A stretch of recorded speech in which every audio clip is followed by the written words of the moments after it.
আজকের ভিডিওতে আমি আপনাদেরকে প্রেজেন্ট করব কিভাবে আপনারা অটোফাই গ্রোথ সিআরএম এ আপনাদের লিডের সোর্সগুলো আপনারা তৈরি করবেন।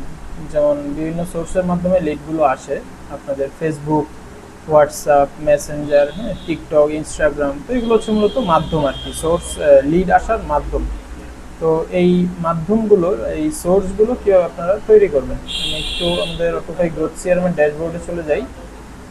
এখান থেকে আমাদের অটোমেটিক গ্রোথ সিআরএম এর যে সেটিং রয়েছে, আমি সেটিংয়ে ক্লিক করে প্রসপেক্ট সোর্সেস এখানে ক্লিক করে দিচ্ছি। হ্যাঁ, এই যে দেখুন আমাদের হচ্ছে আগে থেকেই অনেকগুলো সোর্স তৈরি করা রয়েছে। হ্যাঁ, যেমন আমাদের হচ্ছে রেফারের মাধ্যমে কাস্টমার আসে, ওয়েবসাইটের মাধ্যমে কাস্টমার আসে, ইনস্টাগ্রাম, লিঙ্কডইন, বিভিন্ন মাধ্যমে হচ্ছে আমাদের কাস্টমার আসে। তো এগুলো হচ্ছে মূলত আমাদের সোর্স। তো আমি আপনাদেরকে এরকম দুইটা সোর্স বানিয়ে দেখাই। এই যে অ্যাড বাটনে জাস্ট ক্লিক করবেন, ক্লিক করার পর আমি হচ্ছে প্রথমে একটা সোর্স বানাচ্ছি, ফেসবুক। হ্যাঁ, তো আমাদের আর কিছু দেওয়ার প্রয়োজন নেই, শুধুমাত্র সোর্সের নাম যেটা রয়েছে এটা দিলেই হবে। আমি যা শুধু সেভ করে দিচ্ছি।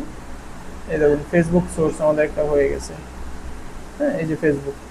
এবার হোয়াটসঅ্যাপের মাধ্যমে কিন্তু লিড আসে। আমি আবারও অ্যাড বাটনে ক্লিক করে দিই, এখান থেকে হোয়াটসঅ্যাপ লিখে দিই, হোয়াটসঅ্যাপ।